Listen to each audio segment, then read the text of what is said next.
Hello दोस्तों, स्वागत है आपका हमारे YouTube चैनल गुरवंता में। आज का जो हमारा टॉपिक है वो है मीटर सेतु। मीटर सेतु इसमें क्या है, देखो, ये क्या, सबसे पहले एक बैटरी लगाते हैं, इसके बराबर में एक कुंजी लगाते हैं। यहाँ पे एक धारा नियंत्रक लगाते हैं, रिवर्स नियतांक। इसे ऐसे जोड़ते हैं। इस नीचे वाले तार पर एक पैमाना दे रखा हमारे लिए AB, जिसके मध्य में एक प्लेटिनम का तार स्थित है और इस पर 1 मीटर लंबा पैमाना है। तो हर सेंटीमीटर पे एक अंक खिंचा होता है। 1, 2, 3, 4, 5, 6, 7, 8, 9 और ये वाला 10। तो हर जो लाइन खींची गई है वो 10 सेंटीमीटर की दूरी पे खींची गई है। और इधर यहाँ क्या लगा हुआ, कुंजी। ऊपर की तरफ एक पोस्ट ऑफिस बॉक्स बनाया गया है, जिसमें ज्ञात प्रतिरोध होता है, एक अज्ञात प्रतिरोध होता है X। इन दोनों के बीच में से एक गैल्वेनोमीटर युक्त, इसमें गैल्वेनोमीटर युक्त जोकी लगा रहता है। चलो, देखो, आपके सामने एक चित्र तैयार है। आप इसे समझ सकते हैं कि सबसे पहले क्या किया गया है, बैटरी लगाई गई है -प्लस, इसके बराबर में कुंजी लगाई गई है और यहां लगाया गया एक धारा नियंत्रक RH, रिवर्स नियतांक RHE।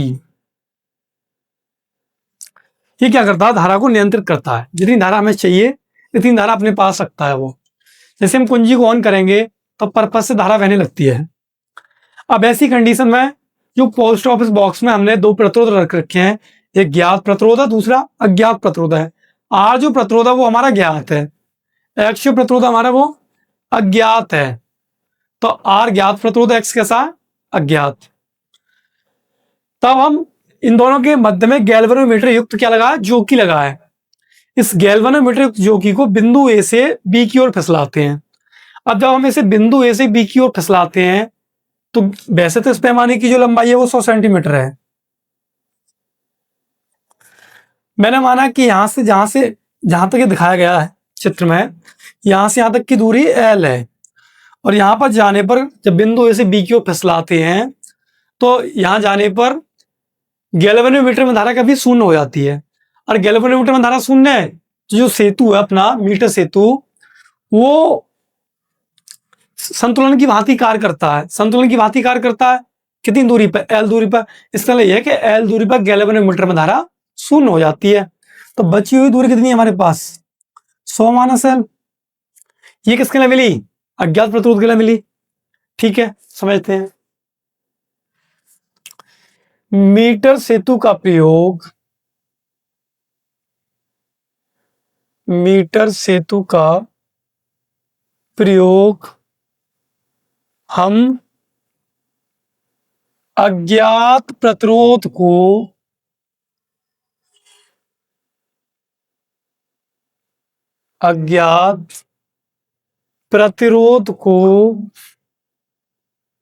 ज्ञात करने के लिए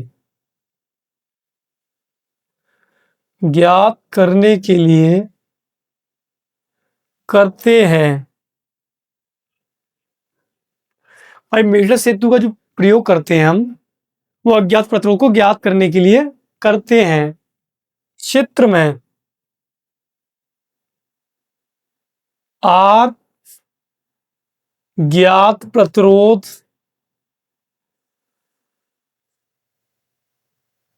R कैसा है, ज्ञात प्रतिरोध है, तथा X अज्ञात प्रतिरोध है। भाई, R कैसा है, ज्ञात है, और X कैसा, अज्ञात है। दोनों को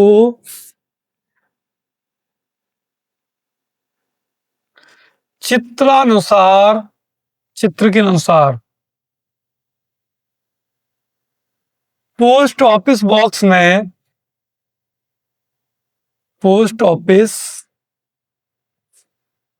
बॉक्स में रखा जाता है।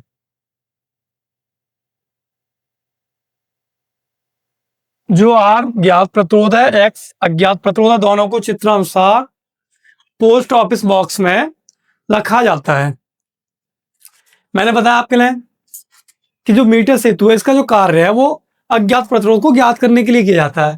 भाई मीटर सेतु का प्रयोग हम अज्ञात प्रतिरोध को ज्ञात करने के लिए करते हैं। चित्र में आर क्या भाई, ज्ञात प्रतिरोध, ये हमें पता रहता है पहले से, तथा एक्स कितना है, अज्ञात प्रतिरोध है। दोनों को चित्र अनुसार पोस्ट ऑफिस बॉक्स में रखा जाता है। ए बी, आपको दिखा दे रहा होगा, ए बी 1 मीटर लंबा पैमाना है। ए बी क्या, 1 मीटर लंबा पैमाना है जिस पर प्लेटिनम का तार, इसके मध्य में जो तार है ये किसका है, प्लेटिनम का है, जिस पर प्लेटिनम का तार स्थित किया गया है।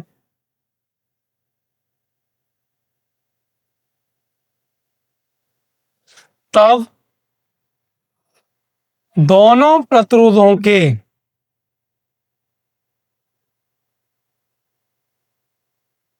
मध्य में, भाई इस पर तो प्लेटिनम का तार स्थित किया गया है, तब दोनों प्रतिरोधों के मध्य में एक गैल्वेनोमीटर युक्त, जो कि लगा दिया जाता है, जिसे प्लेटिनम के तार पर, जिसे प्लेटिनम के तार पर फिसलाते हैं।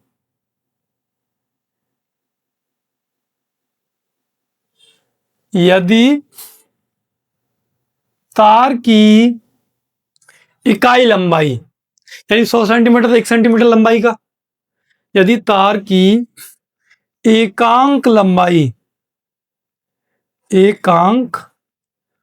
लंबाई का प्रतिरोध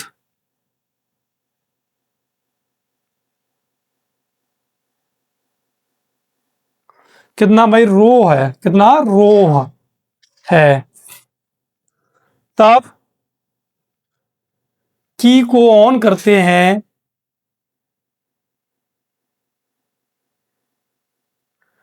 फिलहाल यहां तक आप नोट कर सकते हैं, ऐसे मैं साफ करके ऊपर लिखूंगा।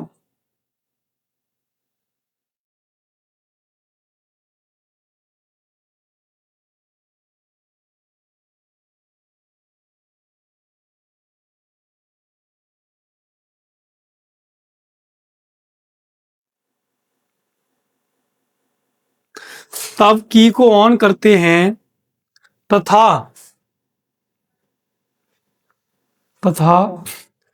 गैल्वेनोमीटर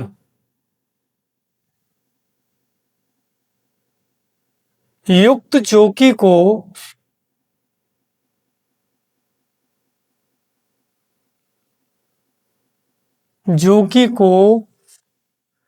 बिंदु ए से बी की ओर,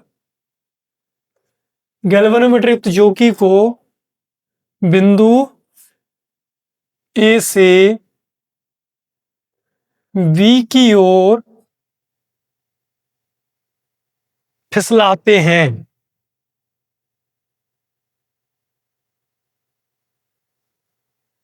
चौकी को बिंदु ए से बी की ओर फिसलाते हैं। यदि बिंदु ए से एल दूरी पर गैल्वेनोमीटर में धारा गैल्वेनोमीटर में धारा, गैल्वेनोमीटर में धारा, गैल्वेनोमीटर में धारा शून्य हो जाती है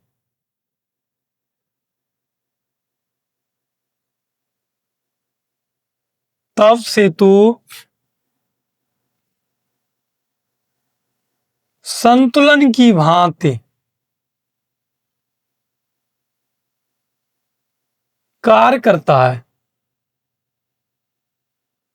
तब सेतु संतुलन की भांति कार्य करता है। तब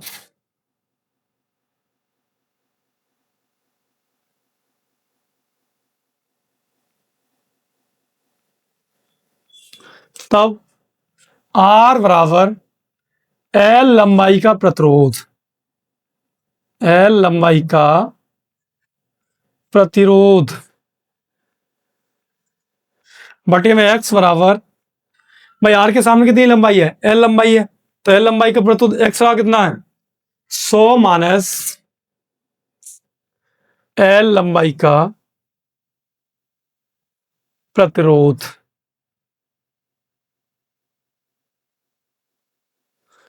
तो भाई मैंने आपके लिए बताया था कि एकांक लंबाई का जो प्रतिरोध होता है अपना वो रो होता है। कितना आएगा भाई, R बराबर L लंबाई का ले एकांक लंबाई कितना, रो। अब इसमें क्या करना है, आपके लिए रो से गुणा कर देनी है, रो से, तो रो L बट्टे में X, रो गुणा में 100 माइनस L। भाई रो से रो उड़ जाएंगे, हमें चाहिए X का मान, तो X का मान निकालेंगे तो कितना आएगा, 100 माइनस L इंटू R बटे में L। आपका जो ये टॉपिक है यही समाप्त होता है, इसे आप नोट कर सकते हैं।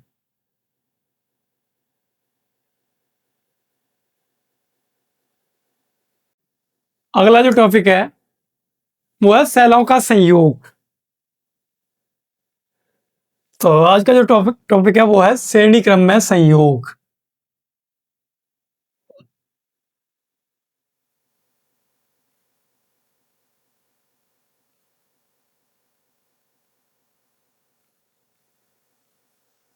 सेलों का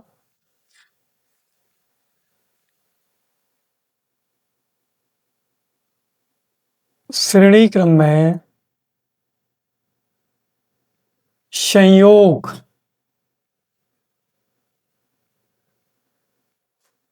सेलों का श्रेणी क्रम में संयोग।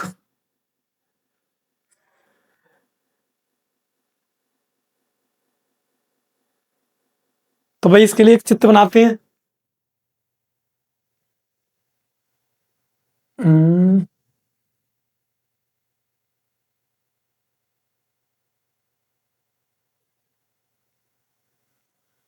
मतलब इसमें क्या होता है, सेलों के ऋण ध्रुव से अगले सेल का धन ध्रुव जुड़ा रहता है।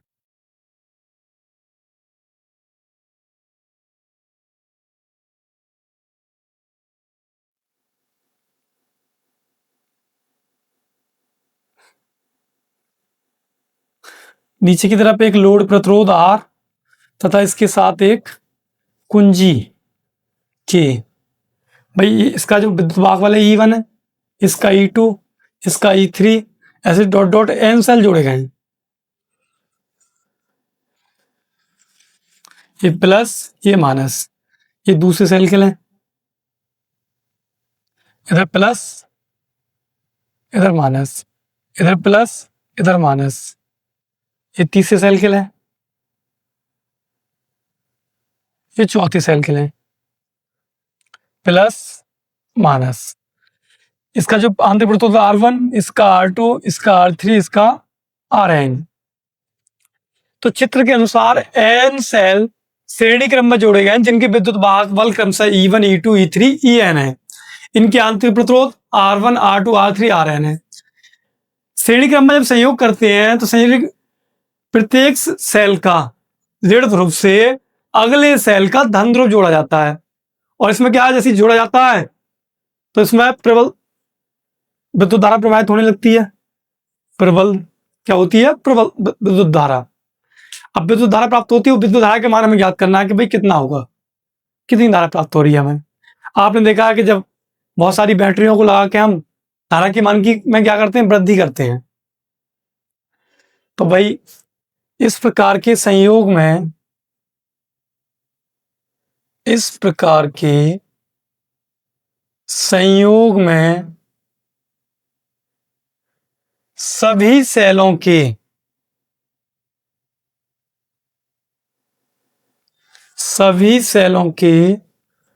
ऋण ध्रुव से अगले सेल का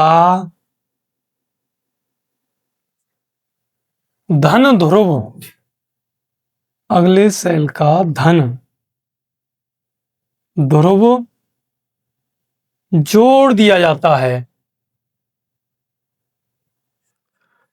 अगले सेल का धन ध्रुव जोड़ दिया जाता है। आपको चित्र में दिखाई दे रहा होगा, सभी सेल के जो ऋण ध्रुव है, इनसे अगले सेल का क्या जुड़ रहा है? धन ध्रुव जोड़ दिया जाता है। इस निकाय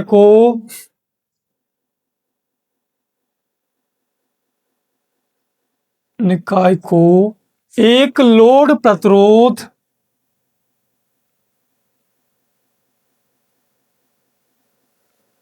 से जोड़कर परिपथ में प्रबल विद्युत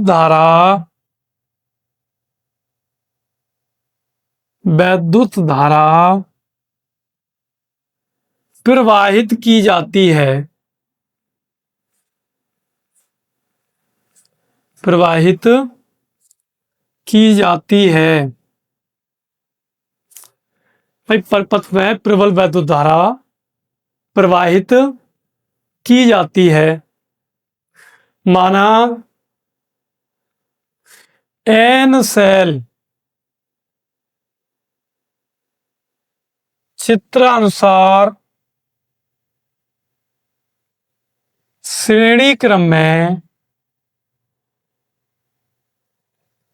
जोड़े गए हैं, जिनके विद्युत वाहक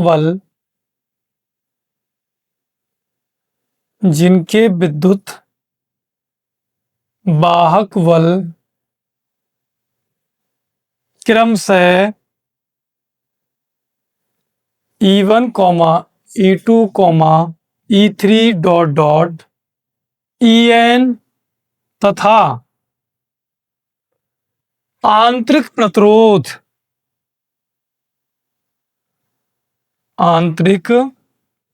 प्रतिरोध R1, R2, R3 Rn है। इन्हें एक लोड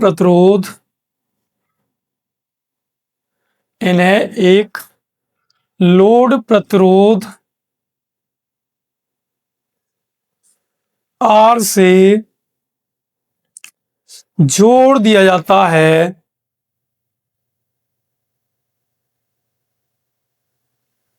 तब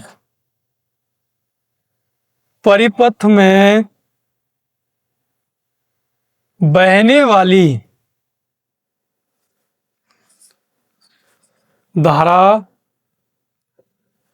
I बराबर E1 plus E2 plus E3 plus En। Multi में कुल प्रतिरोध, बाह्य प्रतिरोध तो आ रहा, लोड प्रतिरोध, और बाकी R1 प्लस के, R2 प्लस के, R3 Rn। फिलहाल आप यहां तो नोट करें ऐसे।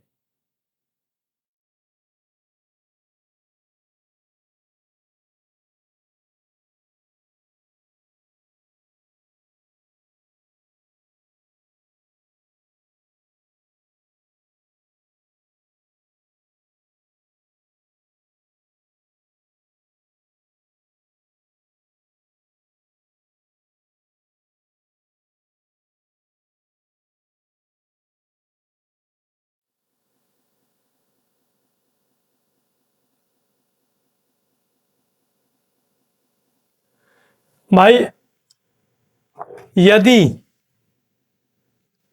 यदि यदि सभी सेलों के यदि सभी सेल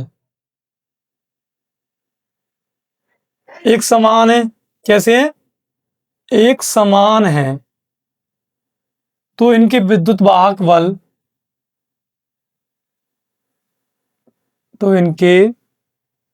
वैद्युत वाहक बल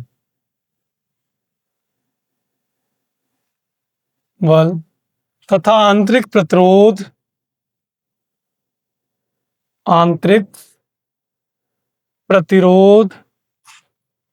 भी समान होंगे।